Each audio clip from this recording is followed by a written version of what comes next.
मम ज्ञानातिमरान्तस्य ज्ञानाञ्जलशलाकया चक्षुरुन्मिलितं येन तस्मै श्रीगुरवे नमः।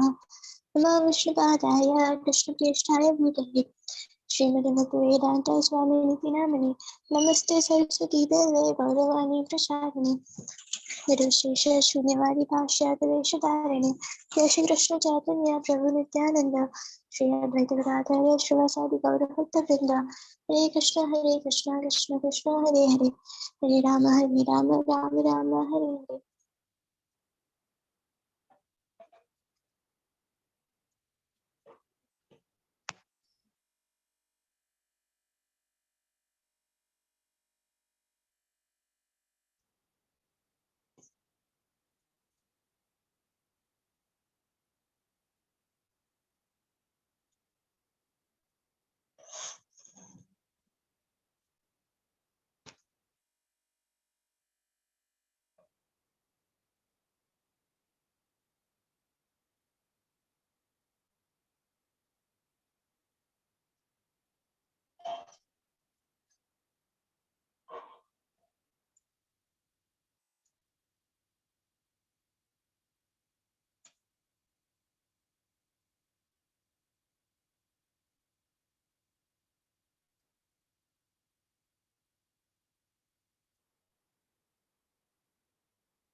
हरे Krishna Ayushi.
The chanting of Hare Krishna extinguishes the blazing fire of material nature.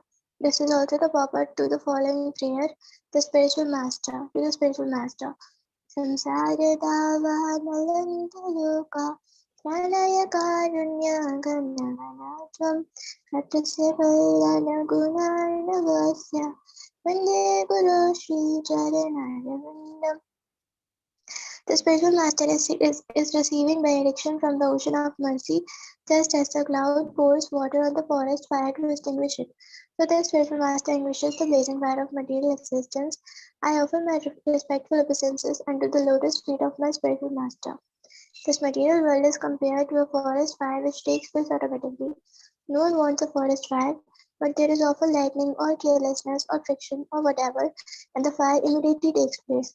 Similarly, this material world is beset with a blazing fire of problems. Everyone wants to live here peacefully, but situations develop in such a way that this is not possible for anyone. We struggle very hard to adjust things in so many ways, but nature's laws are so cruel and dangerous that in spite of our hopes and plans, the blazing fire of the problems of material existence continues. Hare Krishna. I'm having some problem in my tongue.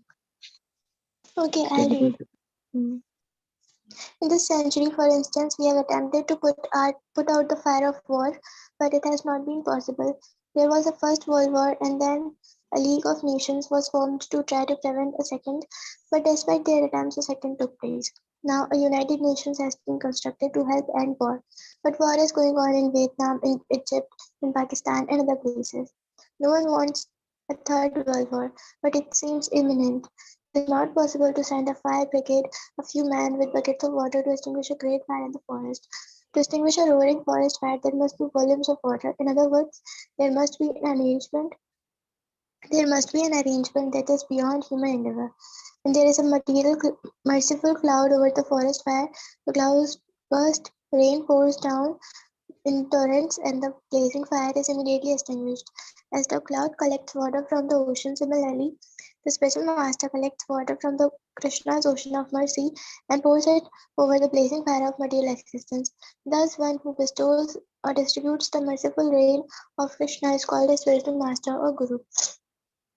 In Vedic literature, it is said that in order to understand the transcendental science of Krishna consciousness, we must try to acknowledge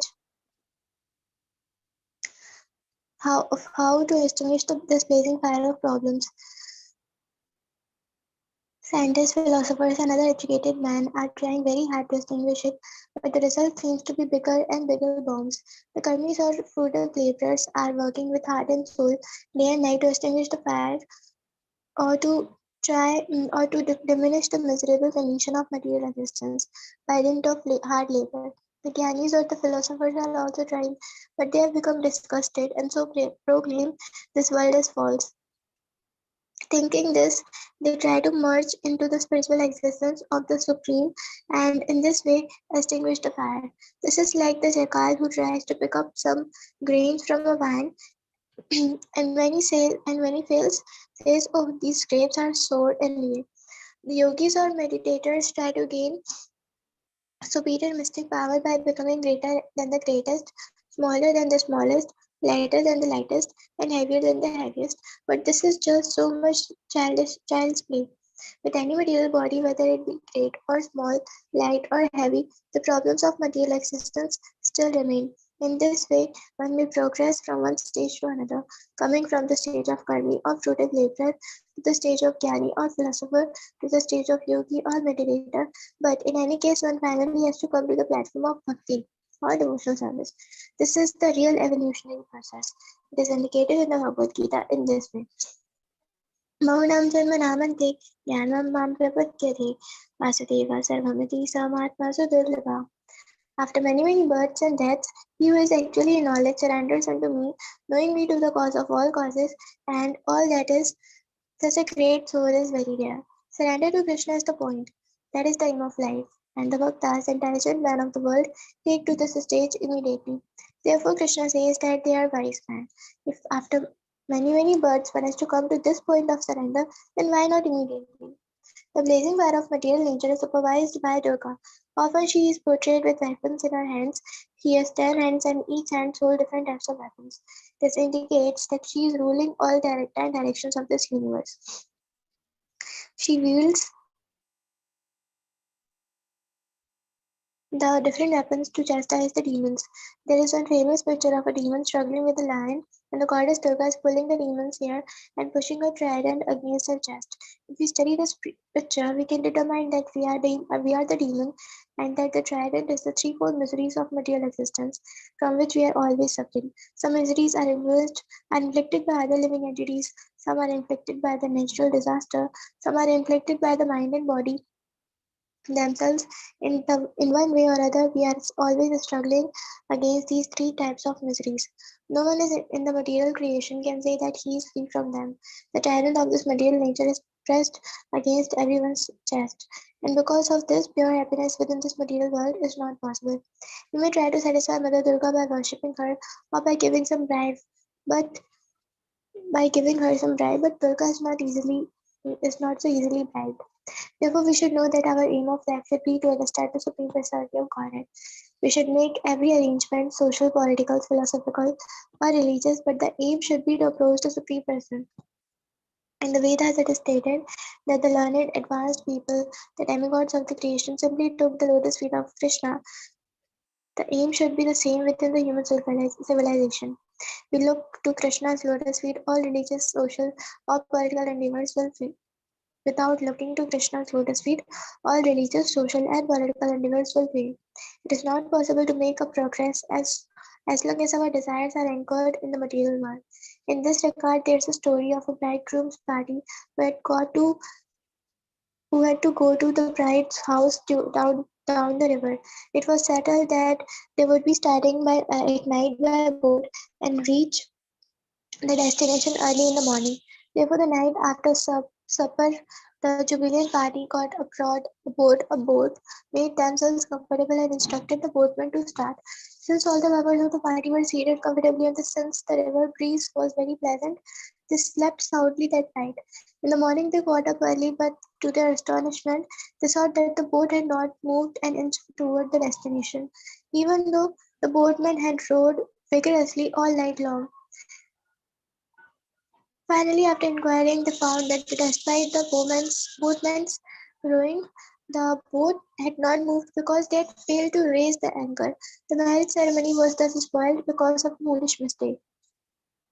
Our present civilization is therefore a mistaken civilization because the mistaken leaders have forgotten to raise the anchor of attachment.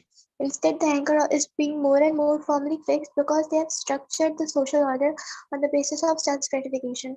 This sense gratifying social and political setup maintained by various plans and schemes has been described in the Bhagavad Gita as follows. Kamam astriya dushpuram dambhamana madanvidaha mohan गृहीत गृहीतवासात् ग्राहान् प्रवर्तन्ते शुचिव्रताः चिन्ताम् अपरिमेयां च प्रलयान्तम् उपाश्रिताः कामोपो कामोपभोग परमा एतावत् इति निश्चिताः. The demoniac taking shelter of the insatiable lust, pride, and false prestige, being thus illusioned, are always sworn to unclean work attracted by the impermanent. The belief is to gratify the senses unto the end of the life is the primary necessity of human civilization. Thus, there is no measurement for their anxiety. The leaders, like the boatman, are all illusion. They mislead us into taking some temporary benefit, but how long can their plans and schemes go on? If they persist until they die of heart failure or killed by assassins, then another just like them takes place. Even so called philosophers of modern society are captivated by material name and fame, so they do not lead the general populace in the proper direction. Thus, the anchor of life remains deeply fixed in the waters of science for purpose of sense gratification, and thus our so-called civilization rots in a stagnant pool. Because we are not moving, we are always in the same boat of problematic life. All schemes are useless scraps of paper in the face of war. feminine earthquakes, and other disasters. All these disasters are warnings from Mother Durga, and by them she confirms her eternal superiority over illusion plan makers. The different weights on the anchor which keep us grounded in material life are our attachments to the body due to ignorance of spiritual facts, our attachment to kinsman due to bodily relations, our attachment to material science, and our attachment to religious forms and rituals without knowing their true purpose. All these anchored the boat of human all these anchored the boat of human body in the material universe. Sri Krishna, using the example of a strongly rooted banyan tree, advises in Bhagavad Gita how to get rid of this attachment once and for all.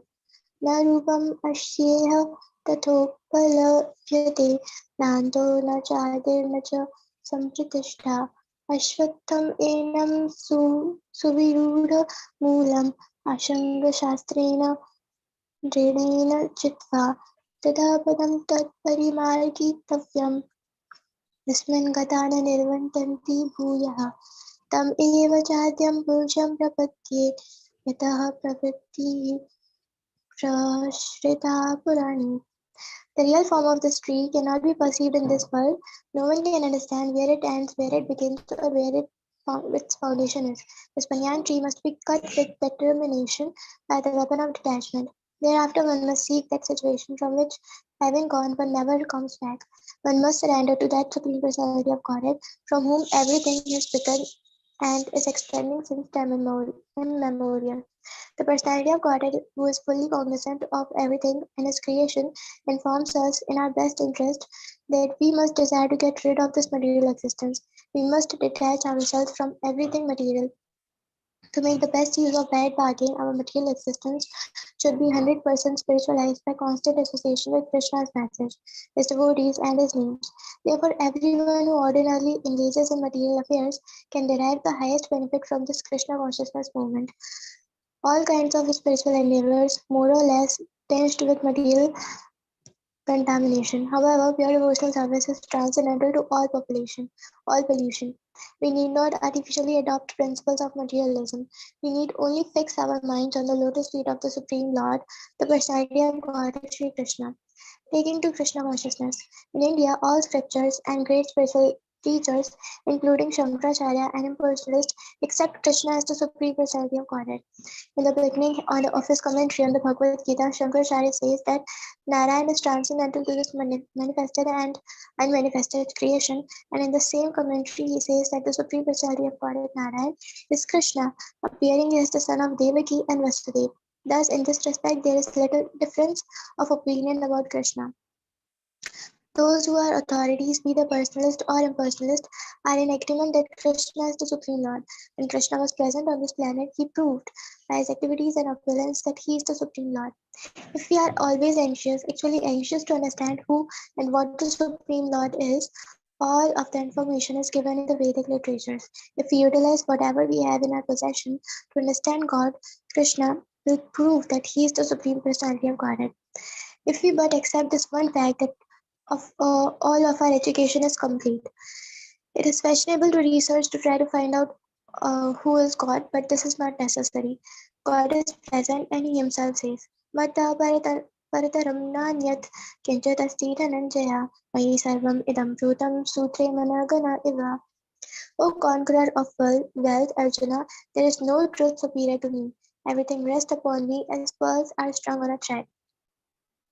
This information is not only given in Bhagavad Gita but in other scriptures as well, and it has been accepted from the very beginning by great acharyas, teachers like Shankaracharya, Ramanujacharya, Madhvacharya, Lord Chaitanya, and many other stalwart authorities.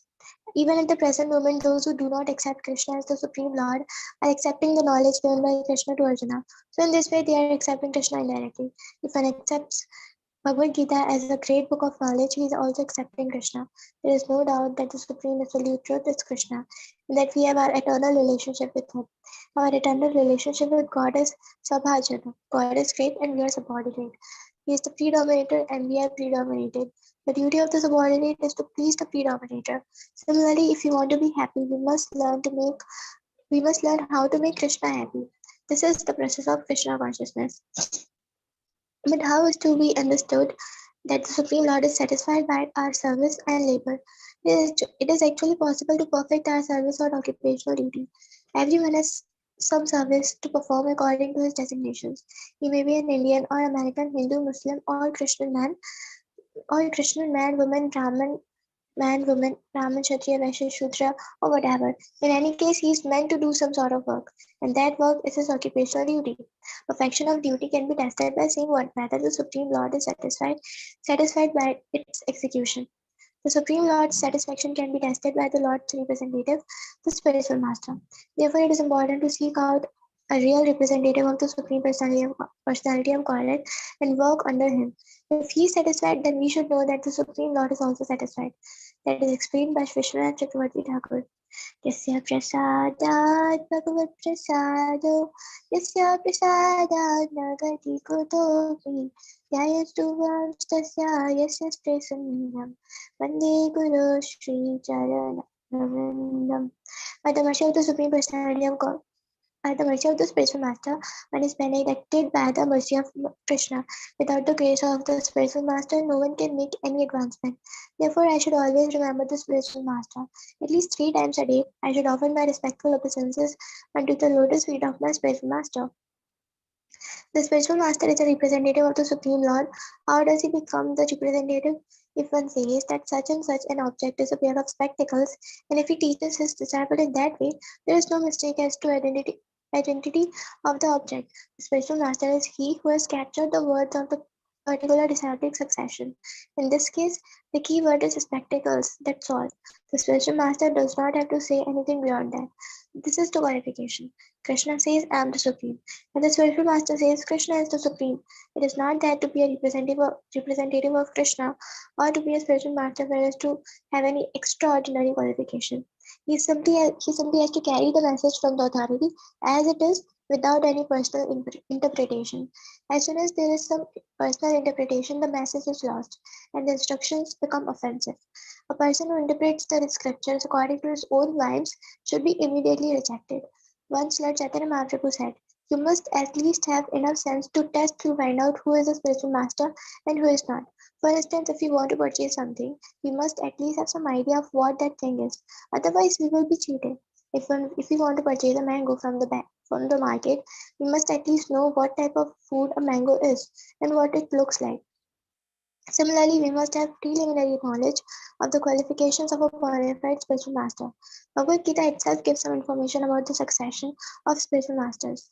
Lord Krishna says, Imam vivasvate yogam proktavan aham avyayam vivasvan manavitraha mano ikshvaki अब्रवीत् एवं परम्परा प्राप्तम् एवं राजसयो विदुः सकालिनी माता योगनष्टपरन्तपा स एवायं मया तेत्या योगः प्रोक्तः पुरातनः भक्तोऽस्मि सखा चेति रहस्यं हि एतत् उत्तमम्. I instructed this imperishable science of yoga to the sun god Vivasvan, and Vivasvan instructed it to Manu, the father of mankind, and Manu in turn instructed it to Ikshvaku. The supreme science was thus received through a chain of disciplic succession, and the saintly kings understood it in that way. But in the course of time, the succession was broken, and therefore the science as it is appeared to be lost. That very ancient science of the relationship with the Supreme Lord is today told by me to you because you are my devotee as well as my friend. Therefore, you can understand the transcendental mystery of this science. That original spiritual disciplic succession was broken, but now we can receive the same message by studying Bhagavad Gita. In Bhagavad Gita, Krishna speaks to Arjuna, just as in far distant time he spoke to the sun god. If we accept the words of Arjuna and Krishna, it may be possible for us to understand Bhagavad Gita, but if we want to interpret in our own way, the results will be nonsensical. The best way to understand Bhagavad Gita is to accept a qualified spiritual master. This is not very difficult. Arjuna says that he accepts all that Krishna has said to him because Krishna is the Supreme Personality of Godhead.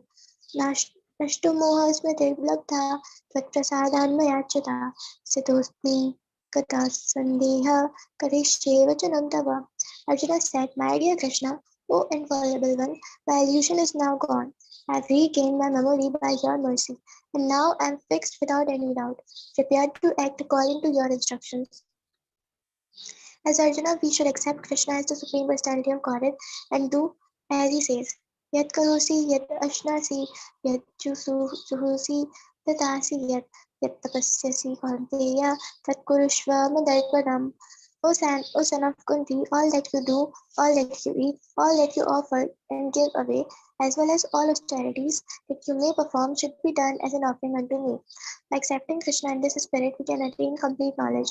If, however, we do not accept Krishna and interpret Bhagavad Gita in our own way, then everything will be spoiled. If we are sincere, we will get a sincere spiritual master by the grace of Krishna. If, however, we want to be cheated, Krishna will send us a cheater, and we will be cheated throughout our lives. That is actually going on. For those who do not want to understand Krishna as he is, but want to understand by dint of their own imperfect vision, Krishna, God, remains unknown. The whole process is to accept Krishna and his instructions and therefore render devotional service unto him. It is Srimati Radharani who is the very embodiment of perfect devotional service. The Brahma Samhita, Radharani is described as Krishna's expansion of his spiritual potency. In this way, she is not different from Krishna. The gopis who blend Radha and Krishna are not ordinary women or girls. They are expansions of Krishna's pleasure potency. Radharani and gopis should never be accepted as ordinary women. Indeed, to understand their position, we need the guidance of a spiritual master. If we living entities want to enjoy actually associate with Radharani, that may be possible, although she is not an ordinary woman. We can become associates of Radharani by qualifying ourselves in advanced devotional service. Hare Krishna, Krishna Krishna, Hare Hare, Hare Rama, Rama Rama, Hare Hare.